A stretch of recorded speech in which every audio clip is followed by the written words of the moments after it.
যুক্তরাজ্যে আগামী ৪ জুলাই অনুষ্ঠিত হবে সাধারণ নির্বাচন। এই উপলক্ষে বৃহস্পতিবার ভেঙে দেওয়া হয়েছে দেশটির পার্লামেন্ট। এই নির্বাচনের মধ্য দিয়ে কনজারভেটিভদের টানা ১৪ বছরের শাসনের অবসান হতে পারে বলে ধারণা করা হচ্ছে। শাসন ক্ষমতায় ফিরতে পারে লেবার পার্টি। নির্বাচনী তফসিল অনুযায়ী যুক্তরাজ্যের পার্লামেন্টের ৬৫০টি আসন মধ্যরাত থেকে শূন্য হয়েছে।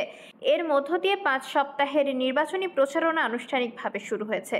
স্থানীয় সময় গত ২২ মে বিকেলে লন্ডনের ১০ নম্বর ডাউনিং স্ট্রিটের সামনে হাজির হয়ে আগাম নির্বাচনের ঘোষণা দেন দেশটির প্রধানমন্ত্রী ঋষি সুনাক।